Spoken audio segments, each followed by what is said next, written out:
first day of our Bitag Live Digital Worldwide po. Sabay din po yan napapanood nationwide, netwide, kahit saan. Sa mga digital platform ho namin, specific ho digital platform ho to, exclusive digital platform ho ang gamit po namin. So ngayon boss, ako po ay magsasabi sa inyo na starting today until the rest of the weeks, the whole year, it will be Bitag Live Digital exclusive ho ng Bitag Media Network worldwide. So hindi nyo po mapapanood sa television.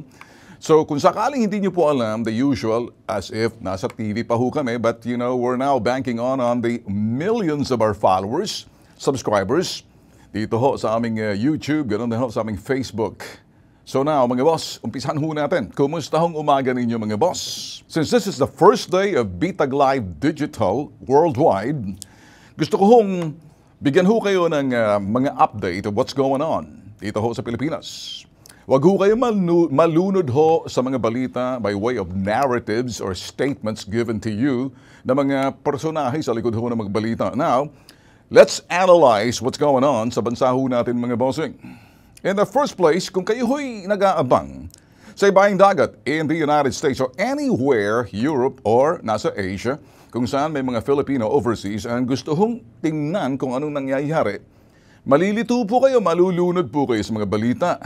Kami ho, nakasenter lamang sa analysis and we will interpret, translate it simply so people can relate. Sinasalin ho namin, iniinterpreta. Para nang sa ganon, naintindihan po ng mga gusto hong subaybayan at makita po yung mga nasa likod ng balita. Dalawang klaseng leader o dalawang uring leaders sa bansa ho natin. Mamili po kayo, which one? Ang unang uri ng leader ay yun hong full of competence, confidence, and certainty. Siya po yung sinasabing may kakayahan, may kumpiyansa at katiyakan sa kanya mga ginagawa. Yung pong una. Ngayong pangalawa, leaders that procrastinate in his decision, he leads with uncertainty and undecisiveness causing conflict. Tagalugin po natin. Yun hong leader na medyo dinedelay. Teka, hindi sigurado sa kanyang desisyon. Pinamumunuan niya ang kanyang posisyon bilang leader na walang katiyakan at hindi po nakapagdesisyon kaya kuminsan naghahati-hati. Nagkakaroon ng kaguluhan, pinagpapaliban ng desisyon at nag-aalinlangan. Maaring may kumpiyansa po kaya lang nag-aantay para makapagdesisyon. Ito po yung pangalawa. Ngayon mga bossing, alin po sa mga leaders ang gusto po ninyo? Napakahalaga po talaga ng mga leaders, whether sa gobyerno o yan ay leader po nasa sinasabi po natin korporasyon, pribado o pampubliko. Kaya nga ho, sinasabing leader, hinahalal po yan, niluluklok sa pwesto. Kung ikay ay hinalal, ikay maninilbihan sa taong bayan, kamtan mo ang tiwala. Dahil ang sinasabing the highest office must earn public trust and lead with confidence and competence and no uncertainty. Yun po.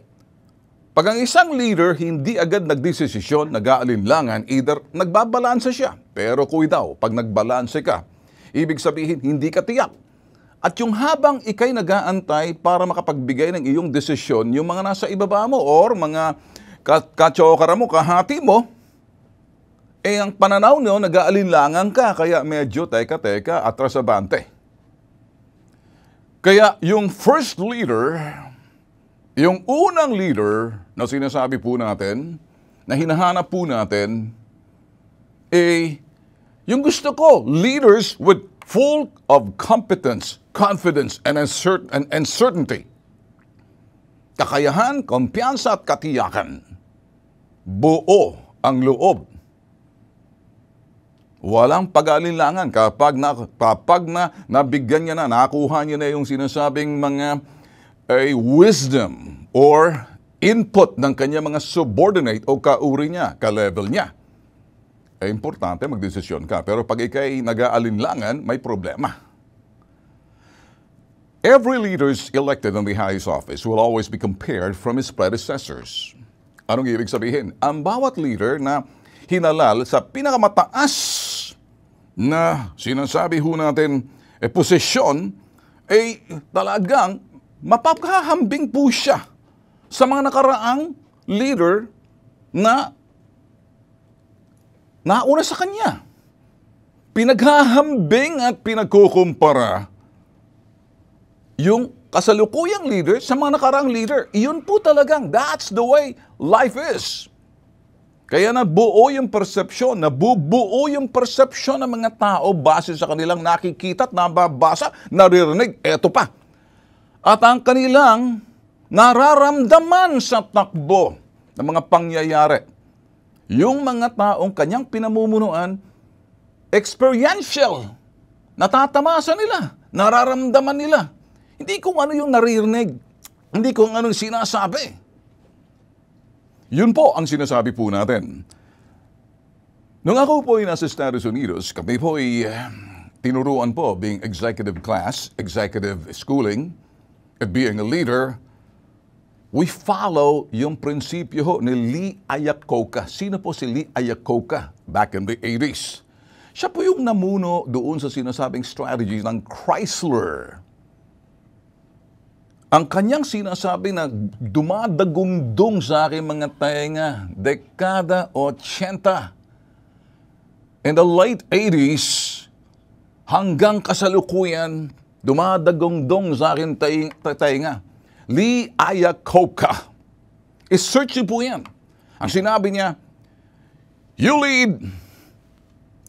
lead, follow, or get out of the way. Iyan po si Lee Iacocca. Mamumuno ako, sumunod kayo, or else, get out of the way. Yan ang leader. Kapag nag-desisyon, walang atras-abante, walang pag-aalinlangan, hindi nagbabago. Dire-diretso. Yun pong leader na gusto natin. I'm speaking in general, bahala na po kayong bumalanse. Ngayon mga boss, I'd like to talk to you like I'm talking to you across the table. Para nag-uusap tayo. Kasi digital po tayo, wala po ako sa TV. At sinadya po namin, i-digital na lang kami kaysa ilabas sa TV. Kasi ang daming cheche borete pagdating sa TV. Dito pag sa digital, domain po namin to eh.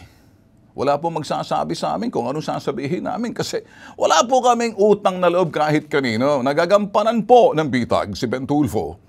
Ang kanyang gustong ipaliwanag, ipahayag, sa kanyang tungkulin bilang in the Fourth Estate. I am in the Fourth Estate. I'm a journalist by heart and profession. So gagampanan ko po ang trabaho namin. Na ang trabaho namin ay magbigay ng makatotohanang impormasyon or balita, makatotohanan. Naninindigan. Hindi po pumapanig. Naninindigan. At ang Fourth Estate, 4 na haligi, hudikatura, legislatura, ehekutibo, ang totoong media. Bakit ko po sinasabi ito sa inyo mga boss? Kasi tungkulin ko po bilang isang mamamahayag in the Fourth Estate, sabihin pong katotohanan. At maninindigan, bahala na po si Juan de la Cruz. Sa mga pinapaliwanag po namin, dahil yun pong aking propesyon. Kaya gusto ko pong sabihin sa inyo, kaya po kami nagbitag live digital, wala na po sa TV. Dala po ng aming Bitag Multimedia Network. Worldwide. Abot. Kung sakaling hindi nyo po makompleto ngayon, pwede nyo pong balikan mamayang gabi. Uploaded po sa aming YouTube channel. Ang aming Bitag Official ay nasa top 100, nasa number 18 po kami dahil hindi po kami showbiz. Yung mga nangunguna, either yung may mga showbiz, entertainment, straight analysis and community service, crime and investigation. Yun pong specialidad po namin mga bossing, kaya listen carefully.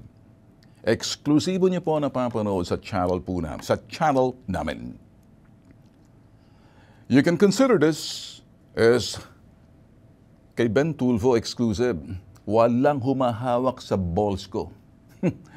Walang pwedeng maglagay ng busal sa bibig ko. Walang kadena sa liig ko na ginaganon. Kumbaga, naninindigan po kami dahil doon sa aming sinasabing para ang tao magdedesisyon. Nabubuo ang persepsyon ni naman base sa kanilang mga nakikita, naririnig, nababasa. At ito yung pinaka-powerful. Nararamdaman nila yung sinasabing nakikita at nababasa nila. Hindi yung nababasa mo lang, narinig mo lang. Hindi, ramdam nila kung anong nakikita nila. Base sa estilo ng pamumuno. Sa sitwasyon po ng Pilipinas, eto po ang aking sasabihin, may salot. Si Tamba. Salot, luslos. Tamba, luslos. Ayun pong sinasabi nila, matigas ang ulo, ayaw sumunod. Ayaw sumunod. Kasi kung titingnan po natin, ang Pangulo, ang siyang pwedeng, pag sinabi nagdesisyon ng Pangulo, sunod lagi lahat yan. Sino po ang nagsabi niyan? Narinig ko po yan kay Chis Escudero. The President has the last say. Siya po may sabi niyan. Kaya ako po, tinitingnan ko po mga nasa Senado, tinitingnan ko rin sa Kongreso. Etong mga ibinotong yung mga congressman na booking, bistado na sila sa kanilang maitim na balakin na idinaan sa people daw, people initiative. At you know what? Nung na-booking, ang kapal ng mukha, sige pa rin, ipinaglalaban. Kumakasa, kulang na lang makipagbardagulan sa Senado. Matuloy lang ang kanilang kagustuhan. Kaya naman yung pinakamataas na pinuno, ang Pangulo, hindi sinusunod. Pinagsasamantalahan ng kabaitan na baka akala nila kabaitan ay kahinaan. Or, sabi ng iba, maaari, pero may pag-aalinlangan. Ang pag-aalinlangan, hesitation. Ang pag-aalinlangan ay hesitation sa salitang English, hesitation with uncertainty, walang katiyakan, kaya ka nag-aalinlangan. Nag-aantay ka pa ng mga sasabihin ng iba. Sabagay, tama yun, but a leader should make a quick decision. Hindi po pwedeng i-delay mo. Kasi mahati-hati yung mga tao. So, eto na pong aking sanasabihin. Nakuha nyo na mga boss. Iiwan ko po sa inyo. Bahala na po kayo. Kung ano yung nakikita nyo. Sa segue po tayo. Change topic. Ito ang aking sasabihin. Simple lang po. Gusto po ng Kongreso makipagbardagulan. Abay, ibang klase po to. Ang pakikipagbardagulan po ng Kongreso, medyo pinakikita nila na may angas sila, na kaya nila dahil may yung sa pamumuno ng kanilang leader dyan, speaker, yung tinuturo po. Inamin naman po ng speaker na, advisor ako. Okay. Ito po ang aking gustong sabihin po sa inyo. Impormasyon po to galing na rin kay Chis Escudero. Makikita yung si Chis. Balanse po yan, naninindigan po yan, parang yung ama niya. Yung dating senador, the late Escudero. Si Chis. Marunong bumalanse, marunong tumingin. Malalim ang pag-aalinlisa. Hindi nag-aalinlangan. Iba talaga. Senador. Ngayon, ang sinasabi po nito, anong meron dito sa Kongreso natin? Na gusto atang makipagbardagulan sa Senado. Sinusuway ang Pangulo. Sabi ng isang congressman, ay sa papangalanan ko, si Edsel Lagman. Siya po. Sabi niya, ang mga congressman o mambabatas, maraming mga mambabatas hindi alam ang batas at hindi rin dahil hindi alam ang batas, hindi sinusunod ang batas, ignoramus, ignorante. Ang nakakatawa, ang trabaho nila ay gumawa ng batas, pero yung mga nakaraang mga batas, saligang batas, hindi alam. Mga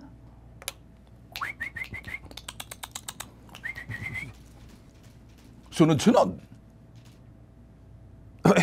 Iba po yung nakikibaka.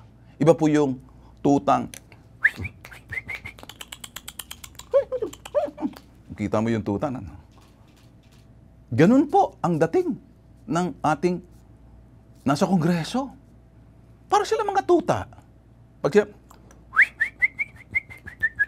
nakikita niyo yung tuta. Tapos, gustong-gusto ta sa hawakan mo. Ganun. Okay lang po yung sinasabang nakikibaka. Pag sinabing, makibaka, huwag matakot. Noong araw po, dekada 70 po yan. Pero ngayon iba. Buntot lang kita, ako yung ulo. Kaya pag sinabi ko, ganun. Ngayon, sabi ng gustong-gusto ko to, I'm starting to like si Congressman Lagman. Maraming mambabatas sa bulwarte niya. Hindi alam ang batas at hindi marunong gumawa ng batas. Dahil ang alam ay mga sunod-sunuran lang, ipagtatanggol kahit mali. Ngayon, yun pong aking sinasabi. So, galing po sa kanya. So ngayon, mga boss, dediretso po tayo. Ano? Gusto kong intindihin niyo ito. May 12 billion pesos nakalaang budget para sa People's Initiative. Last minute, hinabol. Last minute inclusion sa 2024 GAA or General Appropriations Act. Sino po may sabi niyan? Hindi ko po gawa-gawa ito, mga boss. You know what? My job is to make sure to deliver this to you. Cheese Escudero, the senator. Ibinunyag niya po yung 12 billion pesos funding was added last minute to the COMELEC's 2024 General Appropriations Act. Kinumpirma ni chairperson ng COMELEC, si George Garcia, na meron nga talagang karagdagang 12 billion pesos budget, annual budget. Ang sentimiento po ni Senator Cheese Escudero, dahil ako'y binabasihan ko po kasi hindi po ako magsasalita kapag hindi po ito lumabas sa mga bibig po ng mga newsmakers, sila naman po talagang nasa legislature. Sabi niya po, ito raw pondo na to, na isinama na lang last minute, isiningit. Nag-aantay na lang, inaantay. Doon sa sinasabing, about to be, yung mangyayari na ipaglulunsad ng People's Initiative. Yung pambubudol, yung pandurugas, yung pagsisinungaling at pandaraya. Alam nyo na ngayon mga boss, hindi pa sinabi ko sa inyo nung una, mag-uumpisa sa pagsisinungaling, denied to death. Next, pandaraya na. Anong pandaraya yung ginagawa mga bossing? Yung pandaraya pong ginagawa nila, hindi sinasabi. Dinaya po nila, siningit po nila. Pag hindi po kayo nakatutok dito, baka biglang iglap mawala, baka magkaroon ng sinasabing katiwalian, malawakan, manuluhol. Mantakin niyo yun? Ito na po ang sinasabi ni Cheese Escudero. Sasabihin ko po sa inyo at babasahin ko exactly kung anong kanyang sinabi. Hindi hanggang gagaling sa bibig ni Ben Tulfo. Okay, si Cheese Escudero, itong sabi niya. It was neither in the President's proposed budget nor the COMELEC's original submission, the budgetary version of putting the cart before the horse. Sabi niya po, ibig sabihin, wala raw sa Pangulo na ito'y isinulong o sa original na isunumite sa COMELEC, yung original submission. Yung sinasabing bersyon na, mantakin nyo, inuna alam yung cart, yung kalesang nauna kaysa sa kabayo. ang gagaling talaga. Gagaling ang mga bobo. Ano? Sabi niya, but now that the horse is dead, there's no more use for the cart. Ngayon, patay na ang kabayo. Hindi mo na kailangan ng karetela or yung... Ang importante dapat, sabi niya, no touch! No touch! Sabi niya po, yung pondo na yan, kasi nandyan pa, baka bumangon pa sa libingan itong Peking Inisyatibo. Pinapatay na nga, binubuhay. May matigas ang ulo Kumakasa. Iba talaga. Sino ba talaga ang leader sa bansa? Pag titingnan po natin, di sino pa? Ito po ang presidente natin. Yan. Siya po yung sinasabi, I lead, you follow, I make my final decision. If you can't, get out of the way. Lee Iacocca po yan. Sino si Lee Iacocca? Pakikilala ko sa inyo. Ito po si Lee Iacocca. Lead! And if the leader, the follower must follow. If not, get out of the way. Na ngayon, ang sinasabi po ni Jesus Cordero, now that the President has taken a position against the People's Initiative and you, COMELEC, are reviewing your rules, this is also an important time to revisit the 14 billion pesos in your budget, realign it for purpose of what you really need, for example, on capital outlays and personal services such as the creation of positions, which is well within your power to do so. Sinasabi niya po yan. Alam niyo po, hindi. Kumakasa ang Kongreso. Nagkaisa sila. Iba talaga pag may pera, lahat gagawin. Ayon po kay Escudero, siya na po, kino-quote ko po, kasi baka sabihin niyo, ko-komentaryo. Hindi, binabasa po natin balita na to. Ayon po kay Escudero, the House members insisted during the bicameral conference that the COMELEC should be given an additional 12 billion pesos, to which original 2.2 billion, siningit po nila yung 10 billion pesos. Bakit? People's Initiative. From 12, original is 2.2 and then all of a sudden, may 12. Babang! Ngayon, yung sinasabi po natin dito, by ngayon, 12 plus 2.2 is 14.2 billion pesos. Lumaki. Kasi original budget ng sinasabing COMELEC, talagang para lang dito, 2.2 billion for 2024. Ito naman magagaling yung mga nambubudol sa lamangkerong mga kongresista. Ang kakapal ng mukha niyo. Hindi ko kayo kinukundina at sinusuka sa inyong pagkatao. At hindi ko sinasabing mga Lacoste kayo. Kung sumusuot kayo ng Lacoste, alam nyo, yung maliit na butike na matatulis ang ipin, buhaya. Di ba? Kaya hindi ako sumusuot ng Lacoste. Baka sabihin, buhaya ako. Pero gustong-gusto ko yun. Honestly. Well, what I'm saying is this. Bakit po pinaglalaban ng mga kongresista at nagkakaisa? Ituloy. Kamakailan, parang medyo nagbago na rin yung Pangulo, si BBM. Parang medyo umaayon, nag-aantay. At parang ang dating kay BBM ay, teka muna, siguro mas maganda, sabi ni BBM. Konsultahin muna natin mga constitutionalists, konsultahin natin mga retired justices. Tama naman. Konsultahin natin mga legal experts, si Manong Enrile. Pero mga boss, akala ko ba sinukan niya na? Tigil. Kasi pag tinuloy pa yung sinasabing plebiscite, magkakahati-hati ang bansa natin. Did you see it, mga bossing? Ayun. Simple lang. Ngayon, mga bossing, kaya, yun hong pag-aalinlangan ng Pangulo, either may nakita na naman siya sa sinasabit, binubulong po nitong sa Kongreso, ni Tamba. Tamban na luslos. Tamban luslos. Masarap pa naman ang tamban, di ba?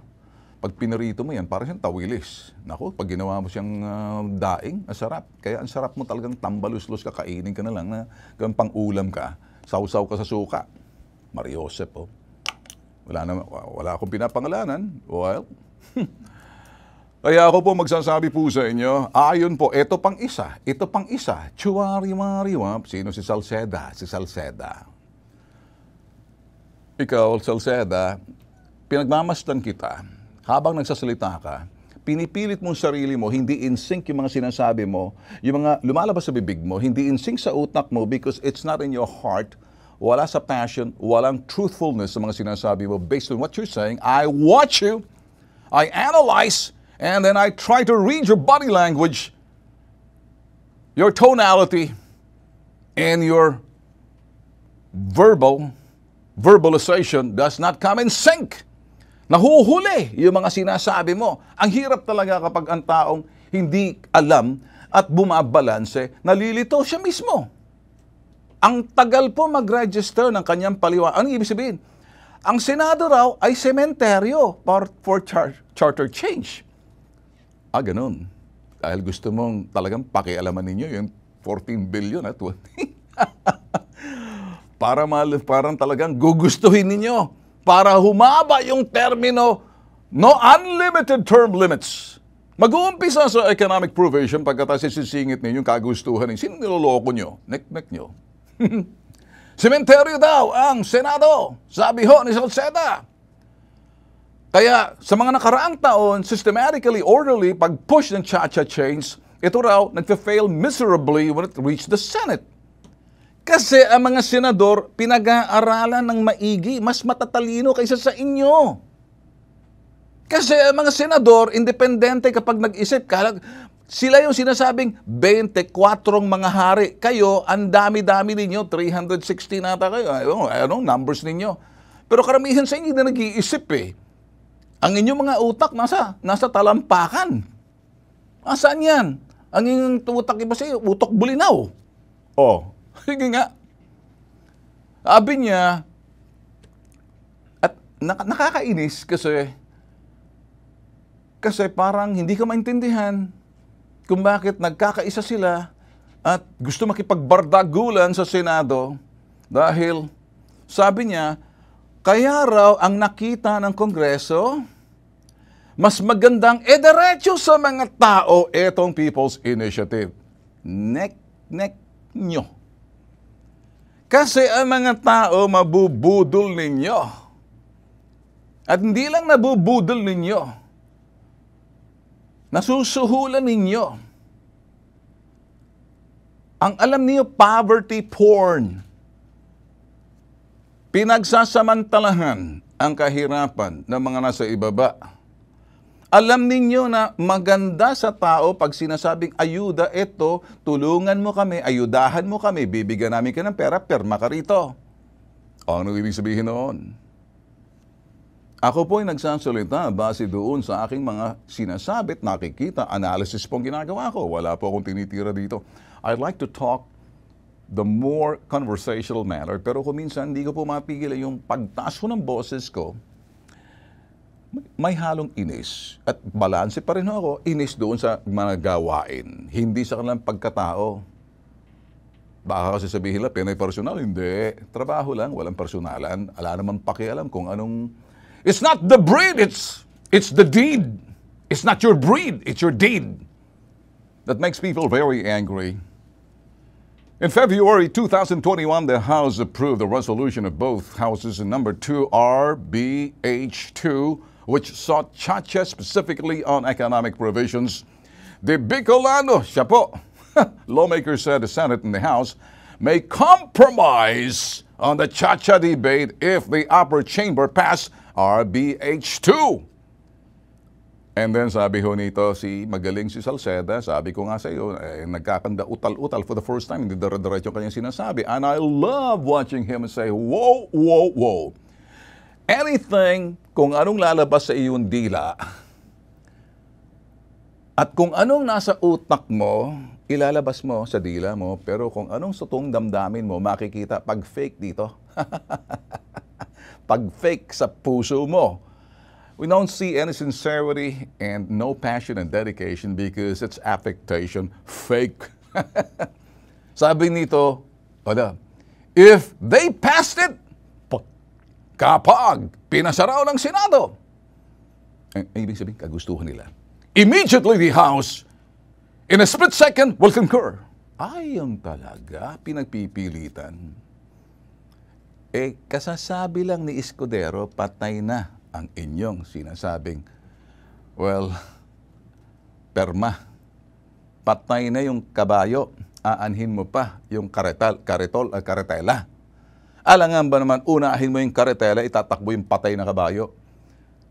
Pagsakayin ko kaya dyan sa karetela, hulog ko kayo sa bangin, sabay-sabay kayo. Para tumigil na. Mga boss, hanggang dito na lang po ako. Diretso po kami pag nagsalita. Una sa lahat, sinasabi po namin, 4 na haligi sa ating bansa, Judikatura. Sila po, yung ina ng saligang batas. Ayan po, sila po, yung keeper. Saligang batas, the Constitution, at lahat ng mga batas ipinasa sa Kongreso.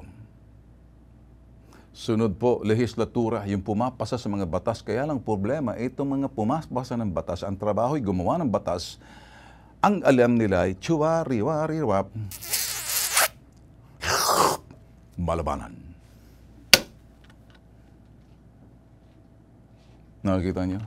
At ang ehekutibo, ang siyang nagpapatupad. Kung minsan nakikita po natin kahinaan, the infirmities, yung kahinaan at yung mga sakit sa pamamagitan ng pagpapatupad o di naman sa proseso, trabaho po ng Fourth Estate tingnan, ilatag sa publiko.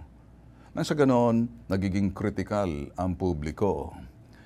Wag po kayong kukurap. Baka mamaya, mabudol po kayo, masalamaan ka po kayo. Kaya po, may Bitag Live. Ako po si Ben Tulfo.